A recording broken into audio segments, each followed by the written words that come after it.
Greetings, loved ones. Today we're going to talk about how the CDC says that we need to pay more attention to childhood trauma. Preventing its long-term effects can reduce the risk of serious disease and possibly death. The consequences of living through serious trauma during one's childhood don't just dissipate as an adult. Quite the opposite, actually. Help us get these messages out. Please subscribe to our YouTube channel. Follow us on Facebook, Instagram, and Twitter. Hit that like button and the notification bell. And please share these messages with others. You could save a life. For the first time, the Centers for Disease Control and Prevention, the CDC, is calling for earlier and more collaborative intervention in cases of childhood trauma based on the findings of a report released in late 2019. The analysis showed that preventing ACEs, that's adverse childhood experiences, reduce the risk of at least 5 of the 10 leading causes of death: heart disease, cancer, respiratory disease, diabetes, and suicide. The report published in the CDC's Vital Signs said that up to 21 million cases of depression, 1.9 million cases of heart disease, and 2.5 million cases of obesity could be avoided if steps were taken to lessen the impact of ACEs early on. According to various surveys, anywhere from just over half to 2/3 of all children will experience at least one ACE in their lifetime. That's powerful. Listen to that. What did it say? According to surveys, anywhere from just over half to 2/3 of all children will experience at least one ACE in their lifetime. So what do ACEs look like?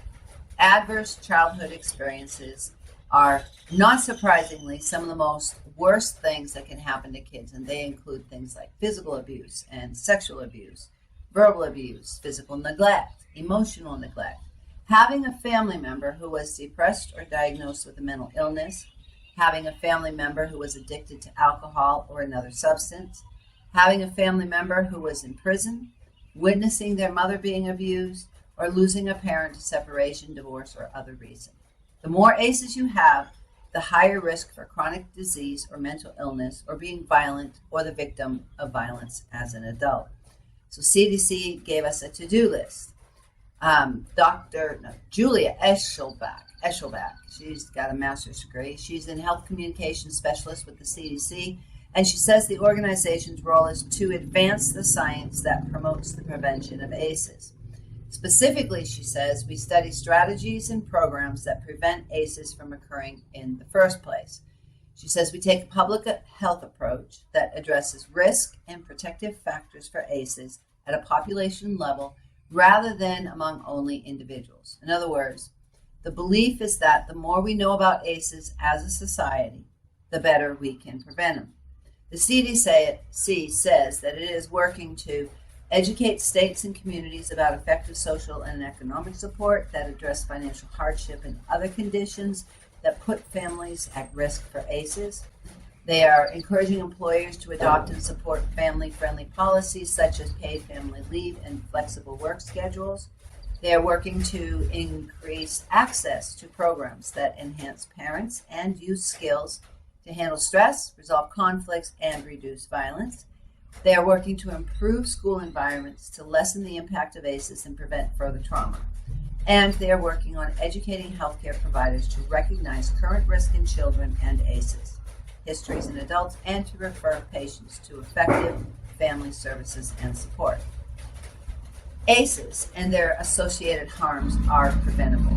Safe, stable, nurturing environments play a large role in preventing ACEs by creating the context that allows families to share quality time together, to discuss and resolve conflicts, and to provide emotional support to one another, says Esselbach. So can the effects of ACEs be reversed?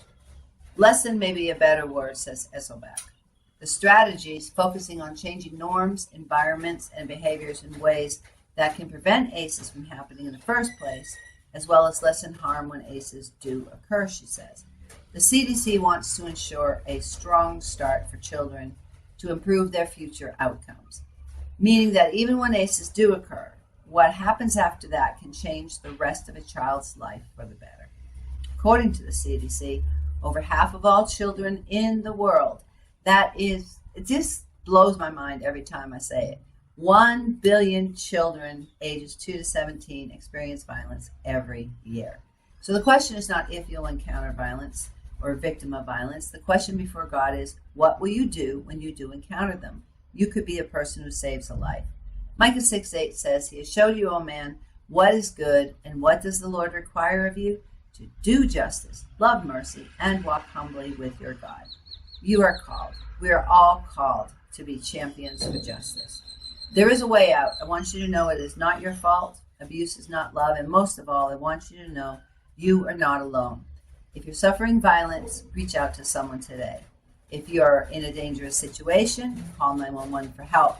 If you know of a child or a person suffering violence, tell the authorities. In our next episode, we're going to talk about recognizing and treating child traumatic stress. Until then, God bless you.